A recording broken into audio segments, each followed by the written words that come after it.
Hello student, আজকে তোমাদের আমি ক্লাস 12 এর যে ফার্স্ট চ্যাপ্টার আছে সেটার ভিডিও শুরু করছি। তো দেখো, তোমাদের একটা কথা বলি যে আমি আগের ভিডিওতে ক্লাস 11 স্টার্ট করেছি, সিমিলার এই এই ক্লাস 12টাও আমি একইভাবে এইভাবে প্রথম থেকে chapter wise topic wise clear করব, ঠিক আছে?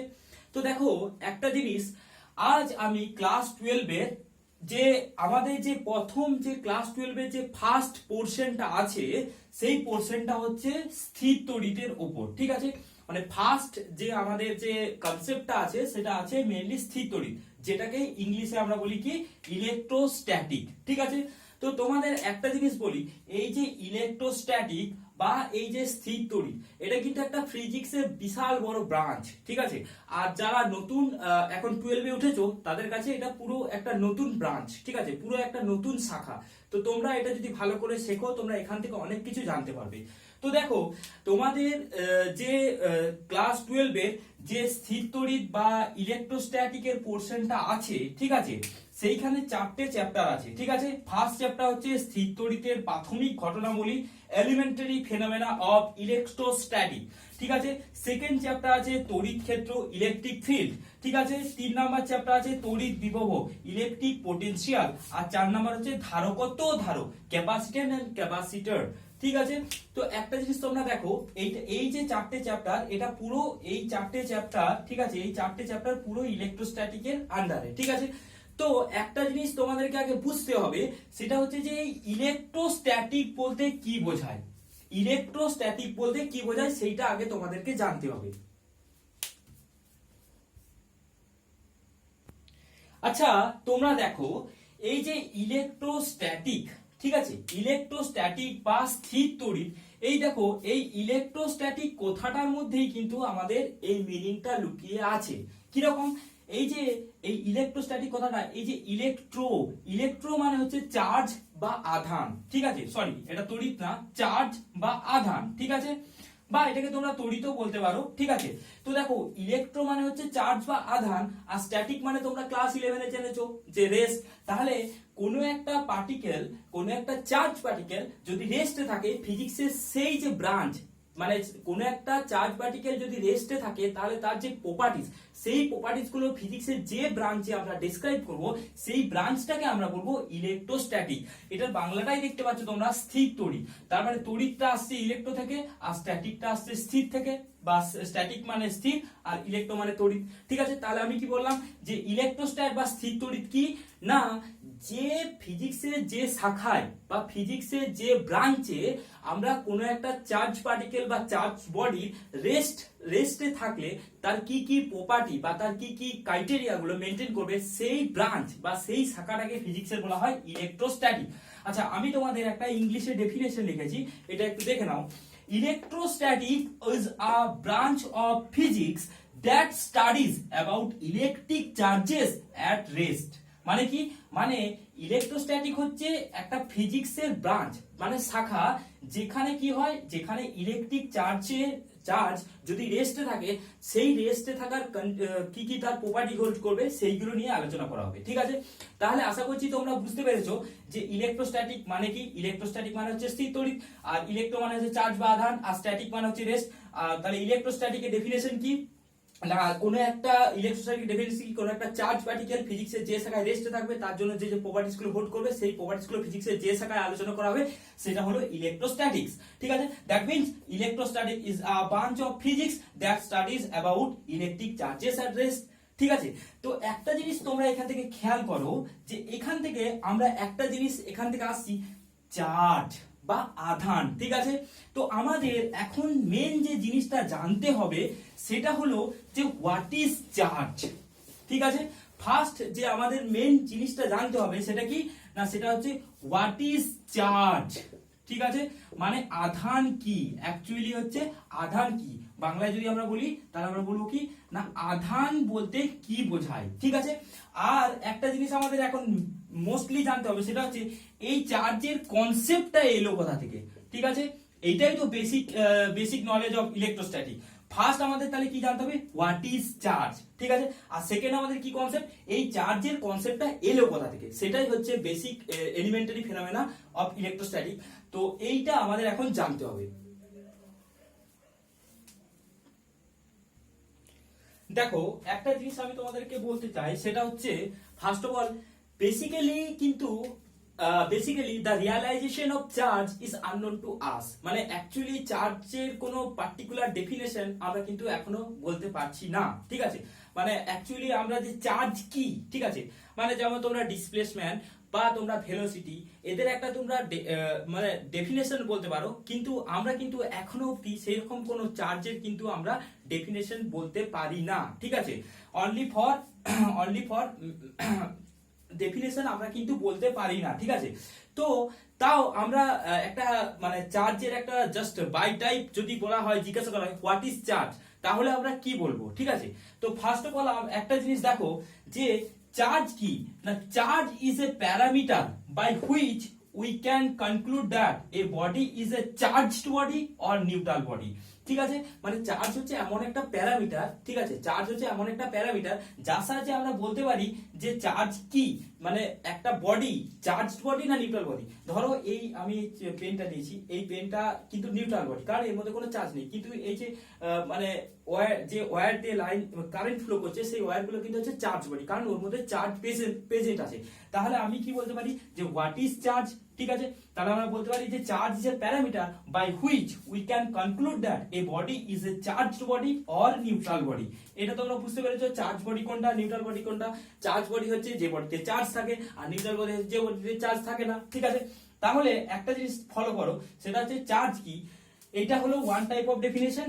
আরেকটা টাইপ অফ ডেফিনেশন কি, সেটা হচ্ছে charge is that parameter by which two charge body can interact mutually electrostatically. এটা কি, দেখো যদি দুটো চার্জ পার্টিকেল Q1 Q2 একটা সার্টেন ডিসটেন্সে রাখা হয়, তাহলে কি হবে, এদের মধ্যে একটা কুলম্বিক অ্যাট্রাকশন বা কুলম্বিক ফোর্স কাজ করবে, ঠিক আছে। যদি এই দুটো বডি চার্জ বডি না হতো, তাহলে কি কুলম্বিক অ্যাট্রাকশন কাজ করতো না। তাহলে আমরা কি বলতে পারি যে charge is that parameter by which two charge body can interact mutually each other, মানে এও একে ফোর্স দিতে পারে, এও একে ফোর্স দিতে পারে, সেই জন্যই তো কুলম্বস ল এসছে। তার মানে একটা জিনিস তোমরা ফলো করো, চার্জের কিন্তু পার্টিকুলার কোনো আমরা ডেফিনেশন বা পার্টিকুলার কিন্তু আমরা মানে ভেরি ওয়েল ম্যানারে আমরা কিন্তু চার্জের ডেফিনেশন বলতে পারি না। তাহলে চার্জের যদি জিজ্ঞাসা করা হয় যে হোয়াট ইজ চার্জ, তোমাকে কেউ জিজ্ঞাসা করলো হোয়াট ইজ চার্জ, তাহলে আমরা বলতে পারি এই দুটো ডেফিনেশন আমরা বলতে পারি যে charge is a parameter by which we can conclude that a body is charge body or neutral body, or charge is that parameter by which two charged body can interact mutually electrostatically. Okay.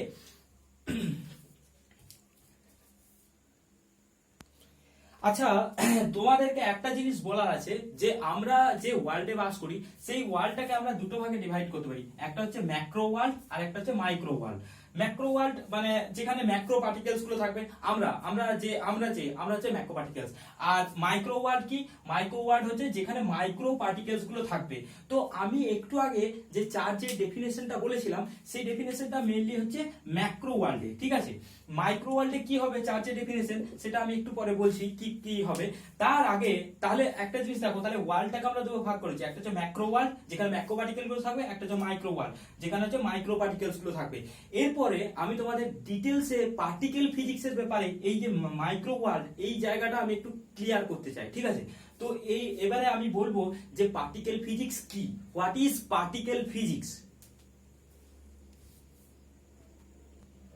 তো তোমরা একটা জিনিস দেখো, এই যে particle physics বলতে কি বোঝায়, তাহলে আমি ডেফিনেশনটা আগে বলছি। Particle physics is also known as high energy physics, is a branch of physics that constitutes matter and radiation. তাহলে কি বলতে চাইছে, মানে পার্টিকেল ফিজিক্স হচ্ছে যেটাকে আমরা বলি হাই এনার্জি ফিজিক্স, সেটা হচ্ছে একটা ফিজিক্সের ব্রাঞ্চ, ঠিক আছে। পার্টিকেল ফিজিক্স হচ্ছে একটা ব্রাঞ্চ অফ ফিজিক্স যেটাকে আমরা হাই এনার্জি ফিজিক্স বলি। সেখানে কি করা হয়, সেখানে ম্যাটার আর রেডিয়েশন নিয়ে আলোচনা করা হয়, ঠিক আছে। তো আমরা পার্টিকেলস পড়ছি, তাহলে ম্যাটারস তো জানতেই হবে। কেন ম্যাটারস জানতে হবে, কারণ মলিকিউলস মেক্স ম্যাটার, মানে মলিকিউলস কিন্তু ম্যাটার তৈরি করে, ঠিক আছে, বা কতগুলো বা কিছু মলিকিউলস নিয়ে ম্যাটার তৈরি হয়। সিমিলার কি হয়, অ্যাটম মেক্স মলিকিউলস। এই যে একটা জিনিস দেখো, তোমরা জানো মলিকিউলস জানো, একটা এখানে ম্যাটার নিয়েছো, ঠিক আছে, এই ম্যাটারটাতে কি থাকে, অনেকগুলো কি থাকে, মলিকিউলস থাকে, ঠিক আছে। তার মানে কি একটা ম্যাটার কি দিয়ে তৈরি হয়, মলিকিউলস দিয়ে তৈরি হয়। আবার এই যে মলিকিউলস, এই মলিকিউলস গুলো কি থাকে, এই মলিকিউলস গুলোর ভেতরে অ্যাটম থাকে, ঠিক আছে, অ্যাটমস, ঠিক আছে। তাহলে কি হচ্ছে, মলিকিউলস মেক্স ম্যাটার, মানে কি, মানে মলিকিউলস পদার্থ তৈরি করছে, ঠিক আছে, বা সাবস্টেন্স তৈরি করছে, আর এই অ্যাটমস কি করছে, আবার এই মলিকিউলস গুলোকে তৈরি করছে, ঠিক আছে। তো একটা জিনিস দেখো, এই যে অ্যাটমস আমি যে বললাম, এই যে অ্যাটমস আমি যে বললাম, ঠিক আছে, এই অ্যাটমস কি আছে, এই অ্যাটমসে কি থাকে, এই অ্যাটমসে কিন্তু সাব অ্যাটমিক পার্টিকেল থাকে। এইটা তোমরা ভালো করে জানবে, সাব অ্যাটমিক পার্টিকেলস থাকে, ঠিক আছে, সাব অ্যাটমিক পার্টিকেলস। এবারে তাহলে অ্যাটমসে কি থাকছে, সাব অ্যাটমিক পার্টিকেল। তো সাব অ্যাটমিক পার্টিকেল কি কি হতে পারে, সেগুলো হচ্ছে নিউক্লিয়াস। সাব অ্যাটমিক পার্টিকেল কি কি হতে পারে, সেটা হচ্ছে যেমন প্রোটন আছে, ইলেকট্রন আছে, কোয়ার্কস আছে। আচ্ছা, আমি তোমাদের এবারে সাব অ্যাটমিক পার্টিকেলস এর ডিটেইলস আমি আরো আলোচনা করছি, আমি যতটা পাচ্ছি ডিটেইলসে আলোচনা করছি, ঠিক আছে। তো দেখো, তোমাদের প্রথমে সাব অ্যাটমিক পার্টিকেলের আমি ভাগটা বলছি। এক নম্বর বলছি যে এটা হচ্ছে, এক নম্বর হচ্ছে এলিমেন্টারি পার্টিকেল, ঠিক আছে, আর একটা হচ্ছে কম্পোসাইট পার্টিকেল। এলিমেন্টারি পার্টিকেল কি, আচ্ছা, the element and elementary particle, এটা ইপিটা মানে হচ্ছে elementary particle or fundamental particle is a sub atomic particle with no substructure, that is it is not composed of other particle. মানে কি, এলিমেন্টারি পার্টিকেলটা কিন্তু অন্য কোনো পার্টিকেলস নিয়ে এরা তৈরি হয়নি, এটা একটা ফান্ডামেন্টাল পার্টিকেলস, ঠিক আছে, সেইগুলোকে বলে সাব অ্যাটমিক পার্টিকেল। আর কম্পোসাইট পার্টিকেল কি না, এই particle containing two or more elementary particle is known as composite particle. মানে এই এলিমেন্টারি পার্টিকেল, দুই বা তিন এলিমেন্টারি পার্টিকেলস দিয়ে যে পার্টিকেলগুলো তৈরি হচ্ছে সেগুলোকে আমরা বলছি কম্পোসাইট পার্টিকেল, ঠিক আছে। আচ্ছা, আমি এবারে এলিমেন্টারি পার্টিকেল আর কম্পোসাইট পার্টিকেলের মানে ক্লাসিফিকেশন গুলো ডিটেইলসে বলছি একটু। আচ্ছা দেখো, এই যে সাব অ্যাটমিক পার্টিকেল দুটো ভাগে হচ্ছে, একটা হচ্ছে এলিমেন্টারি পার্টিকেল আর একটা হচ্ছে কম্পোসাইট পার্টিকেল, ঠিক আছে, আমি শর্টে লিখেছি। আচ্ছা, এলিমেন্টারি পার্টিকেল আবার দুই ভাগে ভাগ করা যায়, একটা হচ্ছে ফার্মিয়নস আর একটা হচ্ছে বোসন্স, ঠিক আছে। ফার্মিয়নস আর বোসন্স, ফার্মিয়নস কাকে বলবো না, যেসব পার্টিকেল গুলো স্পিন তোমরা ক্লাস 11 এ কেমিস্ট্রিতে পড়বে, ঠিক আছে, কোন একটা পার্টিকেলের স্পিন কি হয়। তো এই যে ফার্মিয়নস হবে, ওদের সবসময় স্পিনটা কি হবে, হাফের ইন্টিজার হবে, ঠিক আছে। তার মানে দেখো কি কি হতে পারে, এস হাফ হতে পারে, 3 ইন্টু হাফ হতে পারে। তাহলে যেসব পার্টিকেলের ইন্টিগ্রাল মানে স্পিনটা, এই স্পিনটা কি হবে, হাফের ইন্টিগ্রাল হবে, ঠিক আছে, সেই সব পার্টিকেলস গুলোকে বলা হবে ফার্মিয়নস, ঠিক আছে। বোসন্স কাকে বলে না, যেসব পার্টিকেলস গুলো, ঠিক আছে, এই যে স্পিনটা, যেসব পার্টিকেলস গুলো স্পিনটা কি হবে, ফুল ইন্টিগ্রাল হবে, ঠিক আছে, যেমন স্পিন দেখো 1 2 3 এরকম হতে পারে, তাদেরকে আমরা বলবো বোসন, ঠিক আছে। আর ব্যারিয়ন্স তাহলে কি, এই তাহলে দেখো, এই যে কম্পোসাইট পার্টিকেলটা পেয়েছি, এই কম্পোসাইট পার্টিকেলকেও আবার দুভাগে ভাগ করা যাবে, একটা হচ্ছে ব্যারিয়ন্স আর একটা হচ্ছে মেসন। আমি আগেই বলেছি কম্পোসাইট পার্টিকেল গুলো কিভাবে তৈরি হয় না, এলিমেন্টারি পার্টিকেল দিয়ে তৈরি হয়, ঠিক আছে। কম্পোসাইট পার্টিকেল গুলো কিসের দ্বারা তৈরি হয়, এলিমেন্টারি পার্টিকেল গুলো তৈরি হয়। তাহলে দেখো, ব্যারিয়ন্স কি হচ্ছে, ব্যারিয়ন্স মেড অফ 3 কোয়ার্কস, মানে তিনটে কোয়ার্কস দিয়ে ব্যারিয়ন্স তৈরি হচ্ছে। কোয়ার্কস হচ্ছে এলিমেন্টারি, তাহলে কি হচ্ছে, তাহলে ব্যারিয়ন্স কি হবে, একটা কম্পোসাইট পার্টিকেল। আর একটা কি meson made of 1 quark and 1 anti quark, ঠিক আছে। তাহলে দেখো, মেসনটাও কিন্তু একটা কোয়ার্ক আর একটা অ্যান্টি কোয়ার্ক দিয়ে তৈরি হচ্ছে, তার মানে কম্পোসাইট পার্টিকেল। কম্পোসাইট পার্টিকেল কাকে বলেছি না, যে পার্টিকেল গুলো 2 বা 3 বা 2 এর বেশি কি হচ্ছে, এলিমেন্টারি পার্টিকেলস দিয়ে তৈরি হবে, ঠিক আছে। তাহলে এটা হলো তোমাদের মেসন, ঠিক আছে। একটা জিনিস তোমাদেরকে আমি বলে রাখি, সব পার্টিকেলই কিন্তু অ্যান্টি পার্টিকেলস থাকে। তোমরা যখন বড় হয়ে আরো ফার্দার স্টাডি করবে, তখন তোমরা দেখতে পাবে যে সব পার্টিকেলেরই কিন্তু একটা করে অ্যান্টি পার্টিকেলস আছে। তোমরা কেউ যদি জানতে চাও ডিটেলসে, আমার সাথে যোগাযোগ করো, আমার আগের ভিডিওতে আমার হোয়াটসঅ্যাপ নাম্বার দেওয়া আছে, তোমরা কমেন্ট সেকশনে জানাতে পারো, আমি বলে দেবো, ঠিক আছে।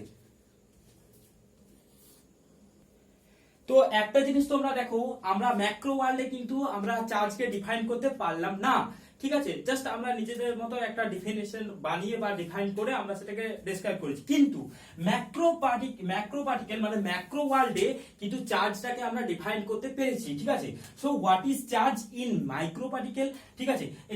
মাইক্রো পার্টিকেল দেখো, মাইক্রো পার্টিকেলে চার্জটাকে ডিফাইন করা হয় কি দ্বারা, একটা কোয়ান্টাম নাম্বার দ্বারা, ঠিক আছে। সেটা কি রকম সেটা আমি আসতেই বলছি।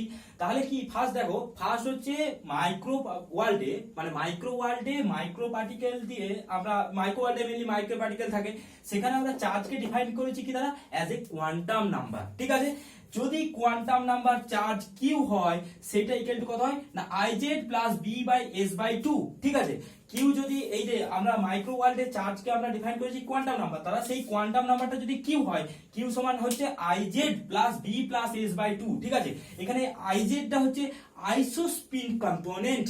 ঠিক আছে, এটা হচ্ছে আইসোস্পিড কম্পোনেন্ট, আর বিটা হচ্ছে ব্যালেন্স নাম্বার। ঠিক আছে, আর এসটা হচ্ছে স্ট্রেঞ্জনেস। ঠিক আছে, তাহলে দেখো তোমাদের, তাহলে আমি কি বললাম, বিটা হচ্ছে ব্যালেন্স নাম্বার আর এসটা হচ্ছে স্ট্রেঞ্জনেস। ঠিক আছে, তাহলে দেখো ম্যাক্রো ওয়ার্ল্ড আর মাইক্রো ওয়ার্ল্ড। ম্যাক্রো ওয়ার্ল্ডে আমরা চার্জকে ডিফাইন করেছি কি না, charge is a parameter by which we can calculate that body is a charge body or neutral body, or charge is a parameter by which we can calculate that body is a charge body or neutral body.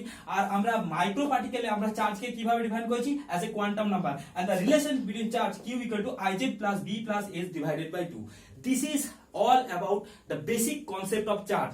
তোমরা এই ব্যারিয়ান্স বা এই স্ট্রেঞ্জেস বা আইসোস্পিন এগুলো যখন ফিউচারে তোমরা physics নিয়ে স্টাডি করবে, তখন তোমরা কিন্তু এইগুলোর ব্যাপারে তোমরা ডিটেইলসে জানতে পারবে। ঠিক আছে, তাহলে এখন অবধি আমি যেটা বললাম সেটা হচ্ছে যে হোয়াট ইজ চার্জ। ঠিক আছে, আমি আশা করছি তোমরা যদি এই ভিডিওটা দেখো তাহলে চার্জ কি এই ব্যাপারে আর তোমাদের কোনো মানে কোনো প্রবলেম হবে না। এরপর আমি আসছি যে চার্জ, মানে চার্জের কনসেপ্টটা এলো কোথা থেকে। আর তোমরা একটু ছোট্ট গল্পের মতো শুনবে। ঠিক আছে, চার্জের কনসেপ্টটা এলো কোথা থেকে, জাস্ট একটু ছোট্ট গল্পের মতো শুনবে। ঠিক আছে, তো তোমরা একটা জিনিস দেখো, এইটা যদি যিশু খ্রিস্টের জন্মসাল হয়, ঠিক আছে, যিশু খ্রিস্টের জন্মসাল, যিশু খ্রিস্টের জন্মসালের আগেটাকে বলা হয় বিফোর বিসি, মানে বিফোর খ্রিস্ট। ঠিক আছে, আর জন্মের পরটাকে বলা হয় এডি। ঠিক আছে, সেটাকে বলা হয় আন্নো ডোমিনি। ঠিক আছে, এটা একটা ল্যাটিন ওয়ার্ড। ঠিক আছে, তো যিশু খ্রিস্টের জন্মের, ঠিক আছে, 600 বছর আগে, মানে 600 বিসি, যিশু খ্রিস্টের জন্মের 600 বছর আগে গ্রিক দার্শনিক একজন ছিলেন থেলস। তিনি কি অবজার্ভ করেছিলেন, তিনি কি করলেন, এই যে অ্যাম্বার, অ্যাম্বার মানে তোমরা জানো পাইন গাছে শক্ত আঠা। ঠিক আছে, অ্যাম্বার যেটাকে মানে পরে, এটা গ্রিক ওয়ার্ড, এটাকে পরে ইলেকট্রনস বলা হতো। তো এই অ্যাম্বারকে কি করছে, ও কি করছে, এখানে সিল্ক দিয়ে রাব করছে। রাব মানে হচ্ছে ফ্রিকশন করছে এইভাবে। ঠিক আছে, তাহলে ফার্স্ট ও কি করছে, গ্রিক দার্শনিক থেলস এই অ্যাম্বারকে সিল্ক দিয়ে এইভাবে রাব করছে। রাব করার পর এখানে স্মল পিসেস অফ পেপার আছে। ঠিক আছে, এই স্মল পিসেস অফ পেপারের কাছে এই অ্যাম্বারটা নিয়ে গেলে দেখছে যে অ্যাম্বারটা অ্যাট্রাক্ট করছে এই স্মল পিসেস অফ পেপারকে। তাহলে তখন গ্রিক দার্শনিক থেলস ভাবলেন যে, এটা তোমরা গল্পের মতো শোনো, তখন গ্রিক দার্শনিক থেলস ভাবলেন যে অ্যাম্বার আর সিল্কের এই রাফটের ফলে অ্যাম্বারে কি এমন ঘটছে যার জন্য এখানে এই স্মল পিসেস অফ পেপারকে অ্যাট্রাক্ট করছে। ঠিক আছে, তো দেখো ওই গ্রিক দার্শনিক থেলস শুধু এইটুকুই অবজার্ভ করেছিলেন যে এই অ্যাম্বারটা কি করছে, স্মল পিসেস অফ পেপারকে অ্যাট্রাক্ট করছে, কিন্তু তিনি কোনো রিজন বলতে পারেন যে কেন অ্যাট্রাক্ট করছে। ওর পর 1600, যিশু খ্রিস্টের জন্মের 1600 সাল পর, মানে 1600 এডি যিশু খ্রিস্টের জন্মের, এটা যিশু খ্রিস্টের জন্মের 1600 সাল পর একজন বিজ্ঞানী ছিলেন গিলবার্ট। তিনি কি করলেন, তিনিও সেম এক্সপেরিমেন্ট করলেন, মানে অ্যাম্বারকে সিল্ক দিয়ে রাব করলেন। রাব করার পর তিনিও এই স্মল পিসেস অফ পেপারকে কি করলেন, অ্যাম্বারটা নিয়ে গেলেন, এই অ্যাম্বারটা স্মল পিসেস অফ পেপারের কাছে নিয়ে গেলেন, দেখলেন অ্যাট্রাক্ট করছে। তিনি আরো একটা এক্সপ্লেন করলেন, তিনি এইরকম সেভারেল কিছু কিছু অবজেক্টের সাথে রাব করলেন এবং দেখলেন যে স্মল পিসেস অফ পেপারকে অ্যাট্রাক্ট করছে। ঠিক আছে, যেমন গ্লাস আর এবোনাইটকে, গ্লাস এর সাথে এবোনাইটকে এরকম রাব করে বা ফ্রিকশন করে এবং গ্লাস প্লেটটাকে বা কাঁচটাকে এই স্মল পিসেস অফ পেপারের কাছে যখন নিয়ে গেলেন, তখন দেখলেন যে এখানে এই কাঁচটা অ্যাট্রাক্ট করছে। তখন এই গিলবার্ট একটা জিনিস ভাবলেন যে এই অ্যাম্বার বা সিল্ক বা গ্লাস বা এবোনাইট এদের ঘর্ষণের ফলে এমন কিছু একটা প্রপার্টিজ এই অ্যাম্বার বা গ্লাসে বা সিল্কে বা এবোনাইটে এমন কিছু একটা প্রপার্টিজ এদের মধ্যে হচ্ছে, যার জন্য কি করছে, যার জন্য এই স্মল পিসেস অফ পেপারটাকে অ্যাট্রাক্ট করছে। বুঝতে পারছো, মানে এই অ্যাম্বার বা সিল্ক এইটাকে ঘর্ষণ বা ফ্রিকশন বা রাব করার জন্য এই দুটো বডির মধ্যে এমন কিছু একটা ক্রিয়েট হচ্ছে বা জেনারেট হচ্ছে, যার জন্য কি করছে, যার জন্য কি হচ্ছে এই স্মল পিসেস অফ পেপারকে অ্যাট্রাক্ট করছে। এই যে প্রপার্টিটার জন্য এই অ্যাম্বারটা এই স্মল পিসেস অফ পেপারকে অ্যাট্রাক্ট করছে, আর সেটা কি জন্য তৈরি হচ্ছে, সেটা ফ্রিকশন বা ঘর্ষণের জন্য তৈরি হচ্ছে, সেই প্রপার্টিটাই হচ্ছে অ্যাকচুয়ালি চার্জ। ঠিক আছে, মানে তখন গিলবার্ট বলেছিলেন যে সেই প্রপার্টিটা হচ্ছে চার্জ, মানে এই দুটো বডির মধ্যে ফ্রিকশন করার ফলে এই বডিতে এমন কিছু একটা প্রপার্টিজ জেনারেট করছে, যে প্রপার্টিজটার জন্য এই স্মল পিসেস অফ পেপারকে অ্যাট্রাক্ট করছে, সেই প্রপার্টিটাই তখন তিনি বলেছিলেন চার্জ। এবার দেখো এই যে অ্যাম্বার বা সিল্ক এই যে বডিতে রাব করার জন্য কি হচ্ছে, এদের মধ্যে চার্জ জেনারেট হচ্ছে। ঠিক আছে, বা এই দুটো বডি এটা চার্জ বডি হয়ে যাচ্ছে, এই অ্যাম্বার সিল্ক চার্জ বডি হয়ে যাচ্ছে। এই যে দেখো প্রথমে কিন্তু এরা যখন রাব করা হয়নি, অ্যাম্বার আর সিল্কের মধ্যে যখন রাব করা হয়নি, তখন এরা কিন্তু নিউট্রাল বডি ছিল, কিন্তু কোনো চার্জ ছিল না। কিন্তু যখনই আমি এদের মধ্যে ফ্রিকশন করলাম, ঠিক আছে, তখনই কি হলো, এই দুটো বডিতে কি হলো, চার্জ তৈরি হলো। তাই তখন এই যে ফ্রিকশনের পরে যে বডিটাতে চার্জ জেনারেট করছে, সেটাকে বলা হচ্ছে কি চার্জড বডি বা তড়িৎ আহিত বডি, চার্জড বডি বা তড়িৎ আহিত বডি। আরেকটা জিনিস, এই যে রাব করার জন্য, এই যে ঘর্ষণের জন্য, এই যে ঘর্ষণের প্রভাবে বা ঘর্ষণ এই যে প্রসিডিওরটা, মানে এই ফ্রিকশন বা এই যে ঘর্ষণ বা এই যে রাব, এই প্রসিডিওরের ফলে একটা নিউট্রাল বডিকে কি হচ্ছে, আমরা চার্জ বডিতে কনভার্ট করে দিচ্ছি। এই প্রসেসটাকে বা এই প্রসিডিওরটাকে বলা হয় ইলেকট্রিফিকেশন। ঠিক আছে, আরেকটা জিনিস দেখো, এখানে ফ্রিকশনের জন্য কি হচ্ছে, দুটো বডিতে ফ্রিকশনের জন্য এই দুটোতে চার্জ জেনারেট করছে, তার জন্য এটাকে বলা হয় ফ্রিকশনাল ইলেকট্রিসিটি। আরেকটা কথা তোমাদেরকে মনে রাখতে হবে, এই যে এই অ্যাম্বার বা সিল্কে চার্জ জেনারেট হচ্ছে, ঠিক আছে, এই চার্জ গুলো কি হচ্ছে, কি টাইপ অফ চার্জ এখন আমি বলছি না, ওটা পরে বলবো। তো এই চার্জ জেনারেট হচ্ছে, এই চার্জটা কিন্তু এই দুটোর মধ্যেই থাকবে। ঠিক আছে, তার জন্য এটাকে বলা হয় স্ট্যাটিক ইলেকট্রিসিটি। ঠিক আছে, তো তোমরা একটা জিনিস তোমরা দেখেছো যে শীতকালে তোমরা যখন চিরুনি দিয়ে চুল ছাড়াও, তারপর দেখবে কিছু স্মল পিসেস অফ পেপার নিয়ে আসবে, দেখবে সেগুলোকে কি করছে, অ্যাট্রাক্ট করছে। ঠিক আছে, আরো একটা এক্সাম্পল আমি বলছি। হ্যাঁ, তাহলে আমি যেটা বলছি আরেকটা এক্সাম্পল, দেখবে আগেকার দিনে এইভাবে যখন গাড়িতে, মানে অনেক বড় বড় গাড়িতে, ঠিক আছে, যখন এখানে পেট্রোল নিয়ে যাওয়া হতো, ঠিক আছে, তখন এই পেট্রোলের সাথে কি হতো, এই যে আমাদের যে গাড়ির ট্যাঙ্কটা আছে, সেই ট্যাঙ্কে কি হতো, এই পেট্রোলের সাথে গাড়ির ট্যাঙ্কটা, গাড়িটা যেহেতু এরকম দোলতো, ঠিক আছে, রাস্তায় যাওয়ার সময়, তখন এদের মধ্যে কি হতো, একটা ফ্রিকশন তৈরি হতো। তো ফ্রিকশনের ফলে কি হতো, ফ্রিকশনের ফলে ফ্রিকশনাল ইলেকট্রিসিটি তৈরি হতো, মানে এই ট্যাঙ্কে একটা চার্জ তৈরি হতো, ঠিক আছে, আর এখানে একটা চার্জ তৈরি হতো। ঠিক আছে, তো দেখো এখানে যে চার্জটা তৈরি হতো সেটাকে আমি যদি ধরে নিই পজিটিভ, আর এখানে যে চার্জটা নেগেটিভ, তাহলে কি হতো, এদের মধ্যে একটা পোটেনশিয়াল ডিফারেন্স তৈরি হতো। সেই পোটেনশিয়াল ডিফারেন্সে কি হতো, তড়িৎ স্ফুলিঙ্গ সৃষ্টি হতো। এবারে এই যে পেট্রোল আমরা নিয়ে যেতাম, সেই পেট্রোল হচ্ছে দাহ্য পদার্থ, তাহলে তড়িৎ স্ফুলিঙ্গ সৃষ্টি হলে কি হবে, এখানে বিস্ফোরণ হওয়ার সম্ভাবনা থাকতো। যার জন্য কি হতো, যার জন্য একটা লোহার শিকল এইভাবে মানে আর্থের সাথে এই গাড়ির সাথে জুড়ে দেওয়া হতো, যার জন্য কি হতো, এখানে যে চার্জ জেনারেট হতো সেটা এই লোহার শিকল দিয়ে আর্থে চলে আসতো। ঠিক আছে, তাহলে দুটো এক্সাম্পল বললাম, একটা হচ্ছে শীতকালে চিরুনি, আর একটা হচ্ছে এই যে পেট্রোল নিয়ে যা ট্রাক, এটা এখন চেঞ্জ হয়ে গেছে, সিস্টেমটা অন্যভাবে করা হয়। ঠিক আছে, তো দেখো এই আধানের সংরক্ষণ, মানে আমি বলতে চাইছি অ্যাম্বারকে সিল্কের সাথে ফ্রিকশন করার জন্য কি হচ্ছে, যে